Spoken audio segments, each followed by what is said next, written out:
आज हम कल मैंने बताया था ना सल्तनत काल के बारे में। आज 7th स्टैंडर्ड के हिसाब से मुगल साम्राज्य के बारे में पढ़ेंगे। साथी वाले बच्चा के काम का तो है ही जो रीट के एग्जाम दे रहे हैं, जो आईएएस के एग्जाम दे रहे हैं, जो आरएस के एग्जाम दे रहे हैं, उनके लिए वो बहुत वैल्यूएबल पार्ट है। ये एक समझ बिठाता है। चलिए ऑनलाइन स्कूल स्टडी में हम ये पार्ट शुरू करते हैं। मुगल साम्राज्य। मुगल नाम आते ही हमें एक महान मुगल परंपराओं का एक एहसास होता है।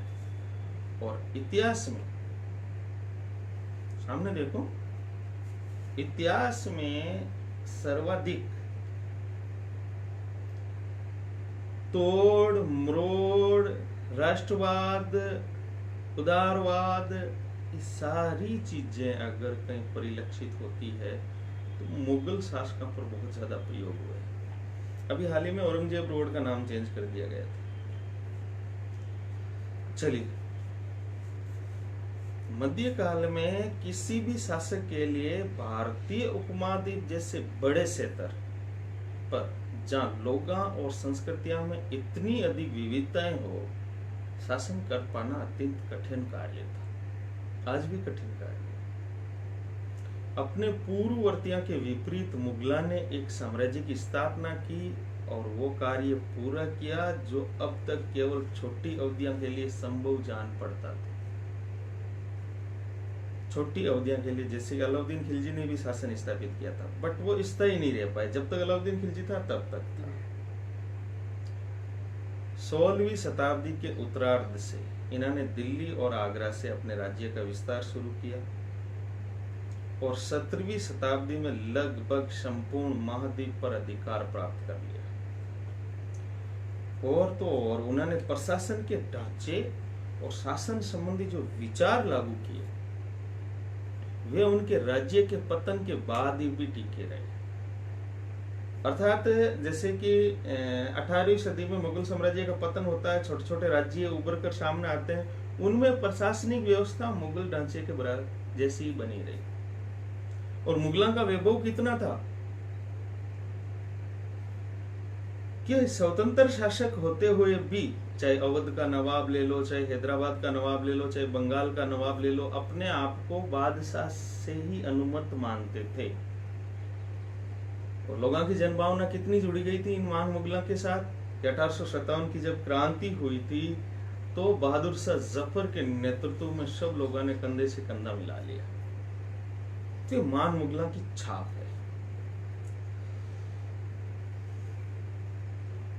ये एक ऐसी राजनीतिक धरोहर थी जिसके प्रभाव से उपमहाद्वीप में उनके पश्चात आने वाले शासक अपने को अछूता नहीं रख सके।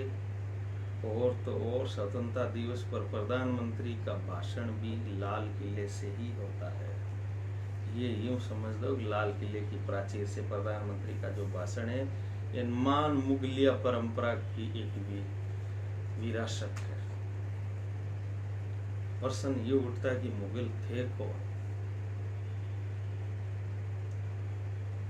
मुगल दो महान शासकों के वंशज थे। सल्तनत काल में एक तो सल्तनत की स्थापना के प्रारंभ में ही मुगलों का आक्रमण शुरू होता है। चंगेज खां के नेतृत्व में मंगोलों का आक्रमण। दूसरा, सल्तनत काल के उत्तरार्ध में तैमूर का आक्रमण होता है। यूं समझ लीजिए कि माता की ओर से वो चीन और मध्य एशिया के मंगोल शासक चंगेज खान के उत्तराधिकारी थे और पिता की ओर से ईरान, इराक और तुर्की के शासक तैमूरिया के वंशज थे। और ध्यान रखना, मुगल अपने आप को मुगल या मंगोल कहलवाना पसंद नहीं करते थे। ऐसा इसलिए था कि चंगेज खान की जो स्मृतियां जुड़ी हुई थी सैकड़ा व्यक्तियों में नरसार से, यही स्मृतियां प्रतियोगी उज्बेगा से संबंधित थी। एक्चुअली में मुगल जहां से आए थे उनके प्रतियोगी वहां उज्बेक थे। अब आपसे पर्सन कोई पूछता है कि भाई के मुगल यहाँ आए क्यों, बाबर यहाँ क्यों आया, तो यूं समझ लो कि एक्चुअली में बाबर अगर अफगानिस्तान वाले एरिया में सफल हो जाता तो भारत नहीं आता, पर उसका सबसे बड़े कंपटीटर थे उज्बेक। तो उज्बेकों से भय के कारण मुगल यहाँ आ गए। चलिए एक और चीज, वो अपने आप को तैमूर वंशज होने का गहरा अनुभव करते थे। मुगले आजम ने भी बार बार तुमने तैमूरिया खानदान की सलीम इज्जत मिट्टी में मिला दी। चलिए फिर तैमूर ने 1398 में दिल्ली पर कब्जा किया था। तैमूर ने 1398 में दिल्ली पर कब्जा किया था और मुगल तैमूर की ही संतान थे। तब आप ये समझ लीजिए कि उन्होंने अपने पूर्वजों की जमीन को लेने के लिए आए। एक दावा बनता है नहीं बनता। मुगलों में चित्रकला एक परंपरा, बहुत बड़ी परंपरा रही है, और वो चित्रकला बनाते थे ना, पेंटिंग्स बनाते थे, व्यक्तिगत चित्र बनाते थे, तो उसमें पूरे खानदान के चित्र बनाते हैं। एक चित्र है आपके पास, एनसीईआरटी किताब है तो जरूर खोल के देखना। उस चित्र के बारे में जो वर्णन है वो देख रहा हूं, बताता हूं। 1702-12 के मध्य ये चित्र बना है। इसमें मध्य में तैमूर बैठा है। तैमूर जानते हो ना, दाहिनी और उसका पुत्र मीरान शाह जो बाबर का लकड़दादा था। उसके बाद अबू सैद जो बाबर का दादा था। तैमूर की बाईं तरफ सुल्तान मोहम्मद मिर्जा जो बाबर का परदादा था। उमर शेख जो बाबर का पिता है। ये पूरी वंशावली, यानी कि तैमूर का पुत्र मीरान शाह का पुत्र अबू सैद का पुत्र मोहम्मद मिर्जा का पुत्र उमर शेख और उमर शेख का पुत्र बाबर। ये तैमूर से ऐसे जुड़ा हुआ है। चलिए, बाबर का पुत्र हुमायूं का पुत्र अकबर का पुत्र जहांगीर का पुत्र शाहजहां का पुत्र औरंगजेब। ये तैमूरिया खानदान है। और अपने बहुत और तैमूरिया खानदान उस समय विश्व में प्रसिद्ध था। तैमूरिया खानदान, यानी कि तत्कालीन इस मुगल साम्राज्य की गणना विश्व के 4 महान साम्राज्य से की जाती थी। उसके सामने यूरोप के छोटे मोटे साम्राज्य कहीं नहीं टिकते थे। चलिए,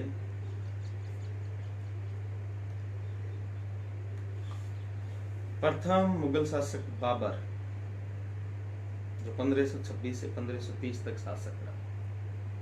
1526 में पानीपत के प्रथम युद्ध में इब्राहिम लोदी को हराया था और 1530 तक वो शासन कर पाया। प्रथम शासक बाबर ने जब 1494 में फरगना राज्य का उत्तराधिकार प्राप्त किया तो उसकी उम्र केवल 12 वर्ष की थी।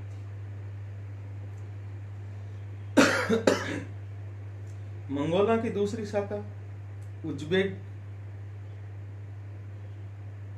के आक्रमण के कारण उसे अपनी पैतृक गति छोड़नी पड़ी। अनेक वर्षों तक भटकने के बाद 1504 में काबुल पर कब्जा कर लिया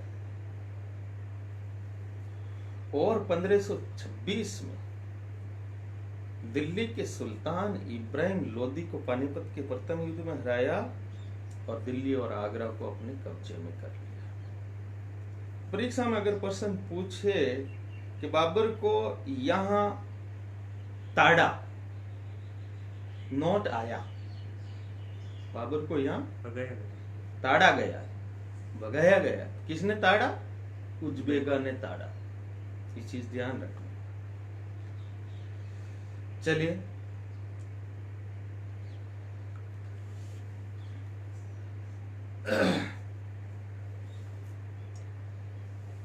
अब एक और चीज,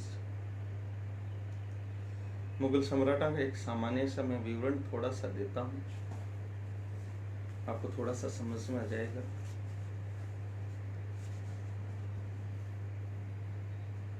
एक सदायद परंपरा थी मुगला। सदायद परंपरा, सदायद परंपरा का मतलब होता है कि ज्येष्ठा अधिकार, उत्तराधिकार के दो नियम होते हैं। ज्येष्ठाधिकार यानी कि जो ज्येष्ठ होगा वो राजा बनेगा। सदायद का मतलब होता है कि जितने पुत्र है उसमें राज्य बांटा जाएगा। ये सदायद परंपरा थी। चलिए मैं थोड़ी सी घटनाक्रम का उल्लेख करता हूँ, फिर आपको मुगलों के बारे में विस्तृत हम कुछ विवेचना करेंगे। सुनना बढ़िया ध्यान लगा के। 1526 में पानीपत के मैदान में इब्राहिम लोदी और अफगान समर्थकों को हराया। तो पहला सुल्तान है जो रण क्षेत्र में खेत रहा। 1527 में खानवा के राणा सांगा राजपूत राजाओं और उनके समर्थकों को हराया। 1527 1528 में चंदेरी में राजपूतों को हराया। 1529-30 के आसपास गागरा का युद्ध हुआ, वहां फिर अफगाना को हराया और दिल्ली और आगरा पर अपना कब्जा सुदृढ़ किया। बाबर के यहाँ आने की, एक्चुअली मैं बाबर के बारे में थोड़ी सी मैं बात बताता हूँ। बाबर ने एक किताब लिखी थी बाबरनामा, तुजू के बाबरी, बाबरनामा या तुजू के बाबरी।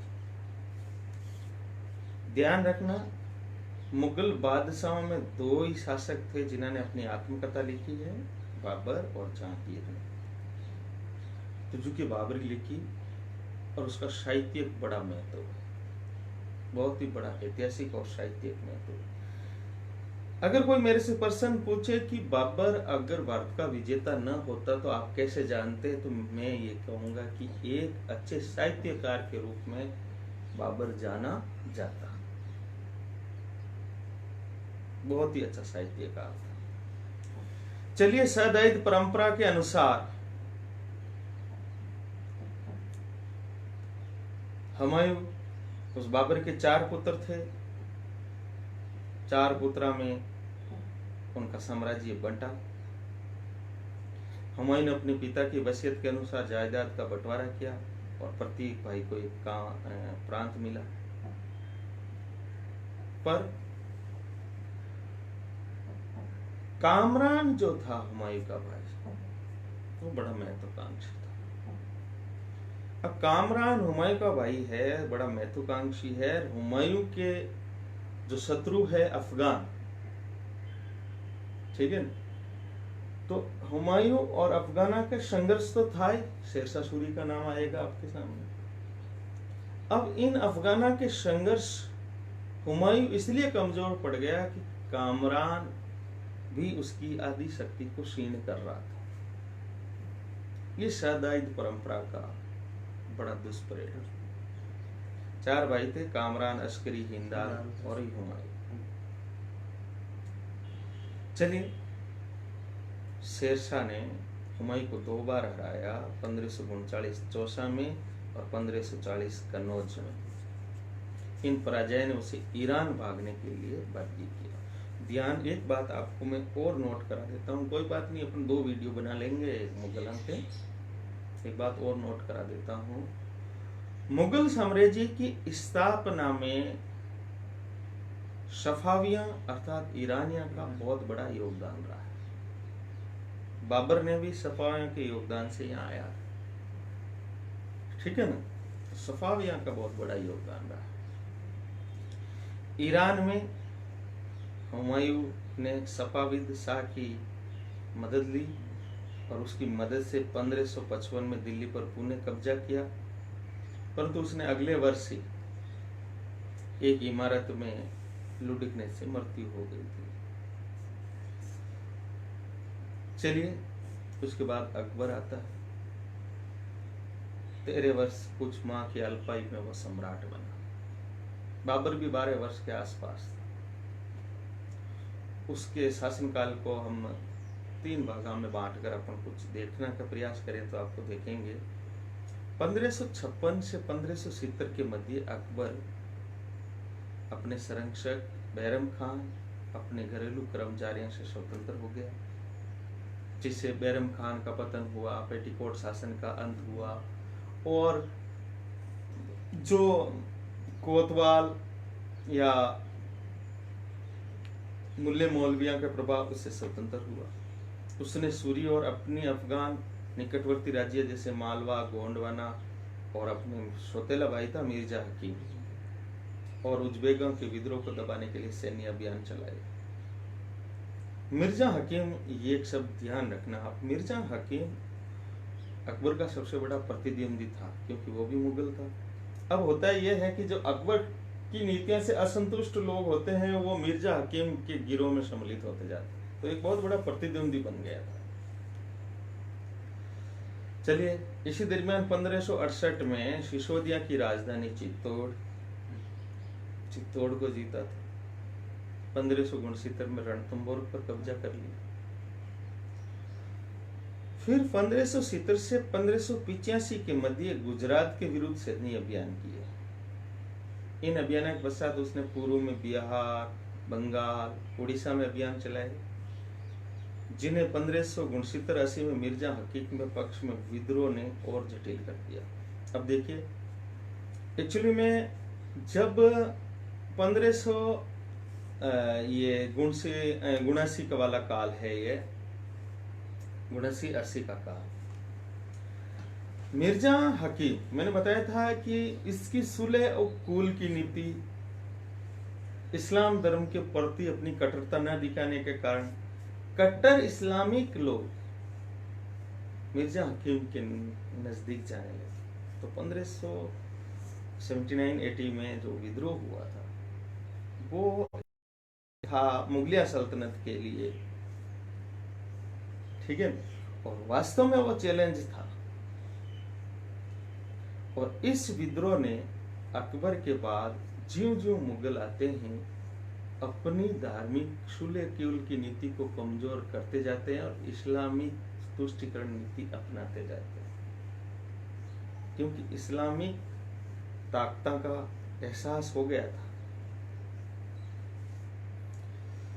चलिए, 1585-1605 के मध्य की बात है। अकबर के साम्राज्य कुछ और विस्तार हुआ। उत्तरी पश्चिम में अभियान चलाए गए। सफाविदों को हराकर कंधार पर कब्जा कर लिया गया। कंधार पर कब्जा करना भी एक बहुत इंपॉर्टेंट बात है। ये भी सवाल पूछा जा सकता है कि मुगलों ने कंधार किन से छीना? सफाविदा से।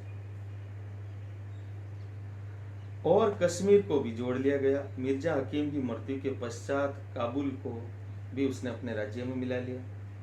दक्कन में अभियान की शुरुआत हुई, यानी दक्षिणी भारत में मुगल साम्राज्य की शुरुआत ये है अकबर ही करता है। और बरार, खानदेश और अहमदनगर के कुछ हिस्सा को उसने अपने राज्य में मिला लिया। एक्चुअली में हम ये समझते हैं, एक चीज हमें सोचनी पड़ेगी कि दक्षिणी भारत में औरंगजेब का दलदल में फंसना एक्चुअली में मुगल साम्राज्य की चरम परिणति थी। अकबर ने शुरुआत कर दी थी दक्षिणी भारत को जीतना, अब नेक्स्ट शासक आएगा उसके आगे ही तो बढ़ेंगे ना, नेक्स्ट शासक आएंगे उसके आगे ही बढ़ेंगे। तभी एक अच्छा इतिहासकार मुगल साम्राज्य के पतन के लिए केवल औरंगजेब को उत्तरदायी नहीं ठहरा सकता, क्योंकि उन्होंने उन सारी नीतियों को चरम परिणति तक पहुंचाया जो स्टार्ट हुई थी।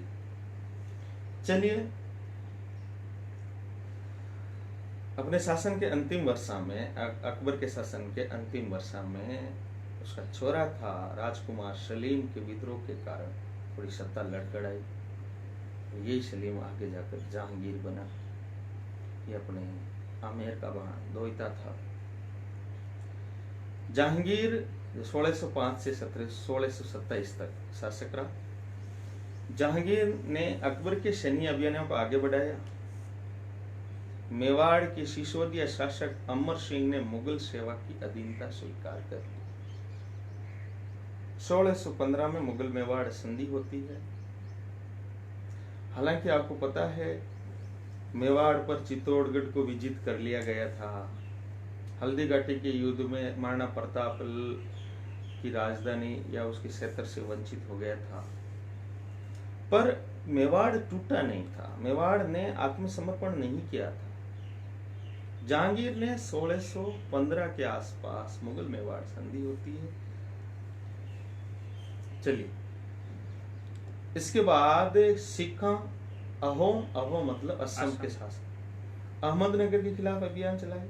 अहोम पहली बार शब्द आ रहा है। अहोम, परीक्षा में ये भी प्रश्न शुरू हो सकता है कि अहोम पर पहली बार सैन्य अभियान किसने चलाया, कि जहांगीर ने। पर यह अभियान सफल नहीं हो पाया। जहांगीर के शासन के अंतिम अवस्था में खुर्रम, जो बाद में शाहजहां बना, बड़ा जहां नूरजहां का मैटर, शाहजहां का मैटर, इतना जहांगीर उलझा रहा कि असफलता ही काफी हाथ लगी। अब जो खुर्रम शाहजहां बना है उसने 1627 से 1658 तक शासन किया। दक्कन में शाहजहां के अभियान को जारी रखे। अफगान अभिजात यानी अफगान कुलीन खानेजहां लोदी, नाम सुना होगा। खानेजहां लोदी ने विद्रोह किया और वो पराजित हुआ। परीक्षा में प्रश्न पूछा जा सकता है, खानेजहां लोदी का विद्रोह किसके शासनकाल में हुआ, तो शाहजहां के शासनकाल। अहमदनगर के विरुद्ध अभियान हुआ, जिसमें बुंदेलखंड की हार हुई, ओरछा पर कब्जा कर लिया गया। उत्तरी पश्चिम में बल्ख पर कब्जा करने के लिए उज्बेकों के विरुद्ध अभियान चलाया, जो असफल रहा। परिणाम स्वरूप कंधार सफाविदा के हाथ से चला गया। अब एक प्रश्न और जो आपको ध्यान देना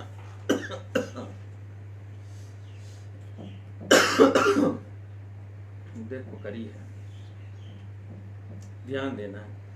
सफाविदा से कंधार अकबर छीनता है और शाहजहां के शासन काल में कंधार वापस चला जाता है। ये बहुत बड़ी बात थी।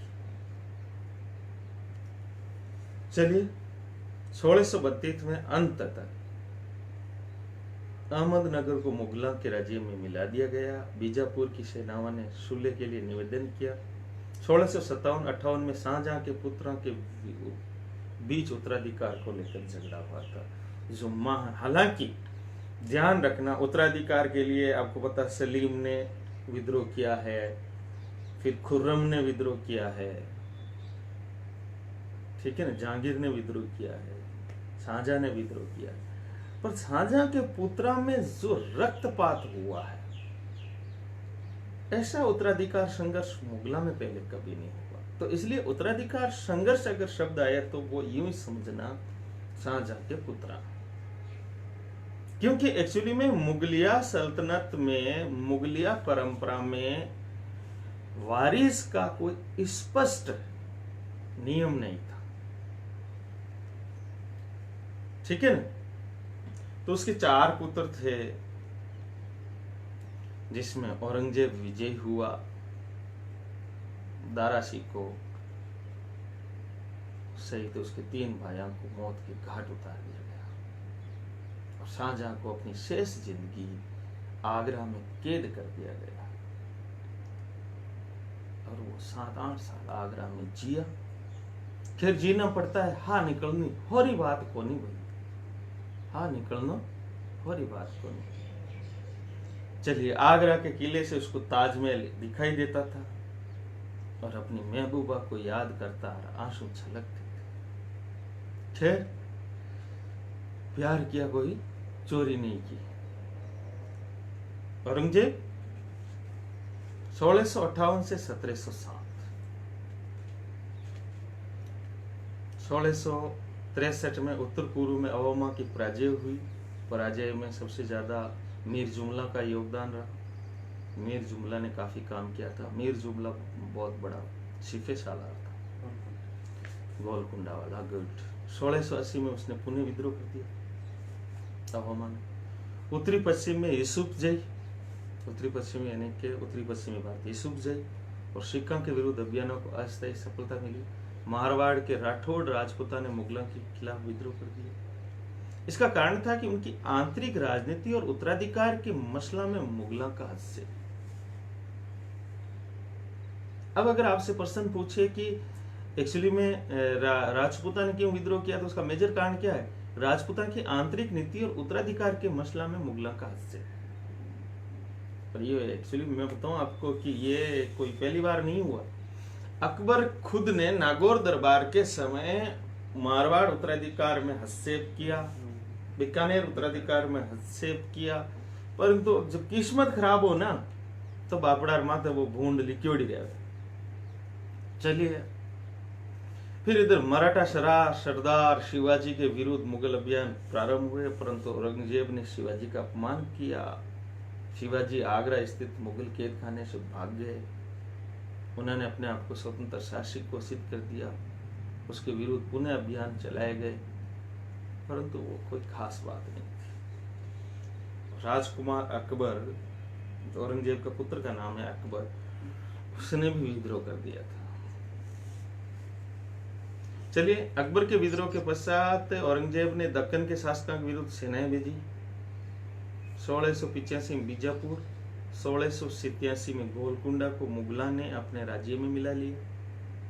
1698 में औरंगजेब ने दक्कन में मराठा जो छापामार पद्धति का उपयोग कर रहे थे, छापामार गुरिल्ला युद्ध पद्धति,